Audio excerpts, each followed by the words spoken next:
سلام. این قسمت قرار راجع به حلقه فور صحبت کنیم.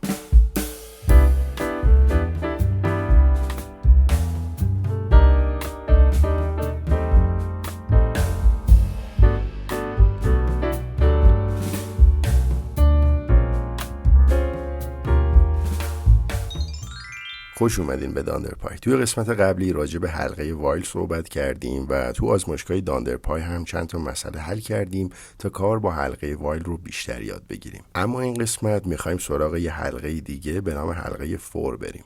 اگه هنوز با حلقه ها آشنا نیستین بهتره که از این ویدیو که بالای صفحه نمایش داده میشه شروع کنیم.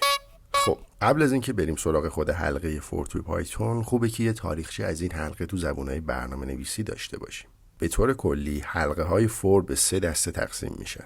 دسته اول رو بهشون نومریک رنج لوپ میگن و ساختارش همونطور که میبینین به این صورته که از یک عدد تا یک عدد دیگر رو طی میکنه و به اندازه فاصله این دو عدد دستورات بدنش رو تکرار میکنه و بعد متوقف میشه. این مدل حلقه فور در زبانهای بیسیک و پاسکال استفاده میشه. دسته دوم رو بهش تری اکسپرشن لوپ میگن. ساختار این حلقه فور به این صورته که 3 تا اکسپرشن بعد از کلمه کلیدی فور باید نوشته بشن که با علامت سمیکالن از هم جدا میشن. اولی مقدار متغیر کانتر حلقه رو مشخص میکنه که معمولا از اسم آی واسه نامگذاری اون استفاده میکنن. بعد شرط حلقه نوشته میشه و بعد مقدار متغیر کانتر آپدیت میشه که این آی پلاس پلاسی که اینجا میبینین در واقع معادل همون آی مثبت مساوی یکی که یه مقدار به آی اضافه میکنه و صرفا این دوتا علامت مثبت یه اپراتوره که زبان سی ازش استفاده میکنه و میشه مقدار متغیرها رو به اندازه یک واحد به این شکل هم افزایش داد.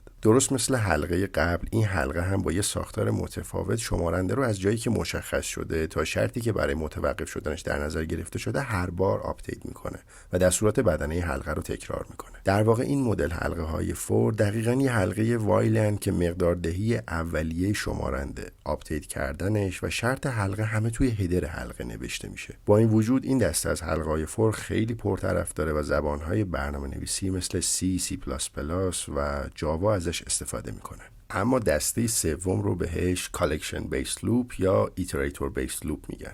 به این کلمه ایتریتور دقت کنین که بعداً قراره خیلی راجع بهش حرف بزنیم. این مدل از حلقه های فور در واقع توی یه مجموعه حرکت میکنن و بعد از اینکه به آخرین عضو مجموعه رسیدن و دیگه جایی واسه حرکت کردن باقی نمونده بود متوقف میشن. پایتون و خیلی از زبانهای برنامه نویسی از این مدل از حلقه های فور استفاده میکنن. به این خاطر به این نوع حلقه های فور کالکشن بیس لوپ یا ایتریتور بیس لوپ میگن، چون میزان تکرار شدن دستورات بدنه حلقه به مجموعه‌ای که اینجا قرار داده شده بستگی داره. اما این نوع از حلقه فور چطوری کار میکنه؟ به این رشته یا استیار دقت کنین. این رشته حاوی کلمه پایتونه. کلمه پایتون تشکیل شده از 6 کاراکتره P, Y, T, H, O و N.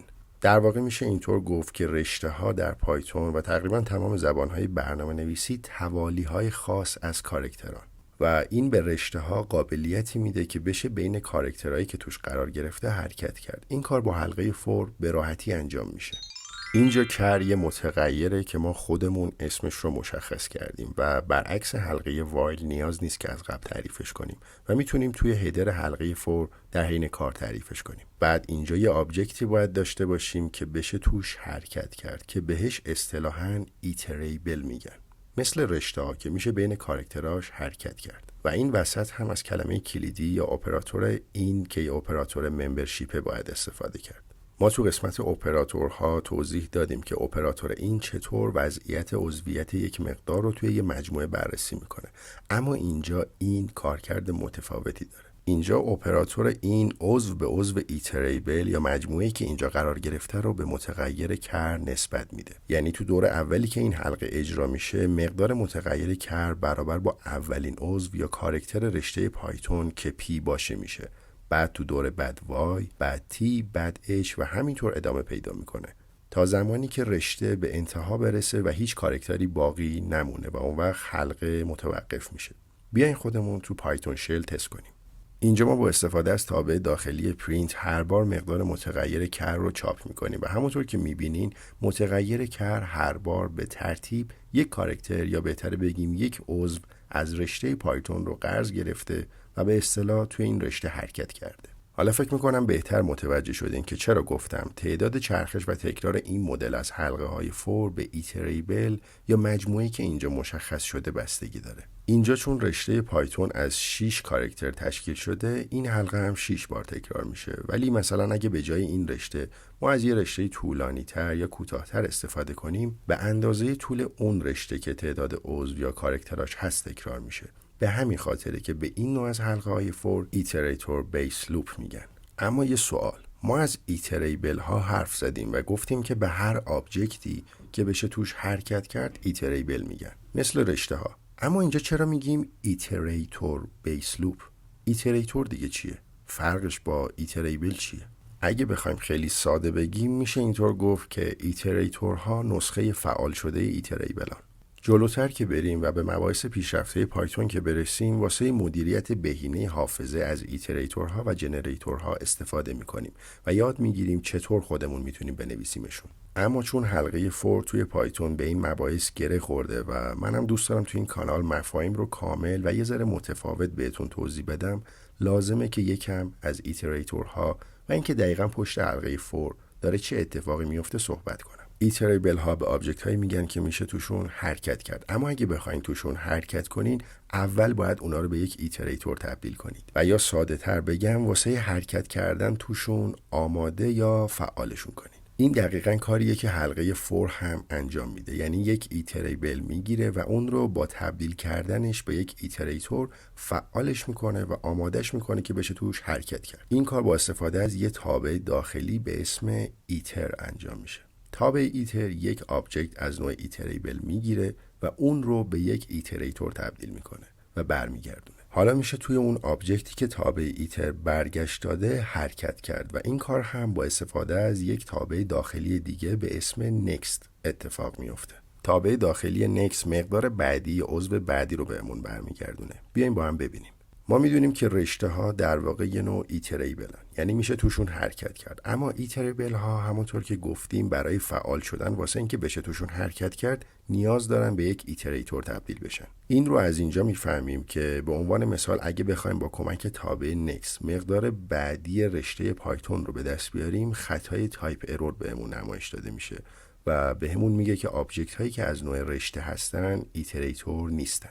واسه همین ما نیاز داریم با کمک تابع داخلی ایتر رشته‌مون رو که یک ایتریبله به یک ایتریتور تبدیل کنیم. این کار رو انجام میدیم و مقدار برگشتیش رو به متغیری به نام پایتون نسبت میدیم. اسمش مهم نیست. من به این خاطر که رشته‌مون حاوی اسم پایتون این اسم رو انتخاب کردم و شما آزادین هر اسمی واسه متغیرتون بزنید. همونطور که میبینین با نمایش دادن مقدار متغیر پایتون که مقداریه که تابع داخلی ایتر برگشت داده، ما حالا یه آبجکت از نوع ایتریتور داریم که در صورتی میتونیم به مقادیرش دسترسی داشته باشیم که توش حرکت کنیم. حالا بیاین از تابع داخلی next استفاده کنیم. میبینیم که کاراکتر به کاراکتر رشته‌مون که حاوی کلمه پایتونه هر بار با صدا زدن تابع next نمایش داده میشه تا جایی که رشته تموم میشه و خطای استاپ ایتریشن نمایش داده میشه.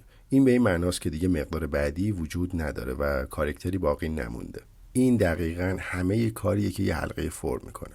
اصلا بیایم با هم حلقه فور رو با کمک حلقه وایل بنویسیم تا بهتر بفهمیم داره چه اتفاقی میفته. وقتی که شما از حلقه فور استفاده میکنین، اول آبجکت ایتریبلی که مشخص کردیم با کمک تابع داخلی ایتر به یک ایتریتور تبدیل میشه. اینجا ما همین کارو میکنیم تا ایتریبلمون رو فعال کنیم و به یک ایتریتور تبدیلش کنیم. بعد با استفاده از یه حلقه بی‌نهایت هر بار با کمک تابع داخلی next مقدار بعدی ایتریتورمون رو چاپ میکنیم.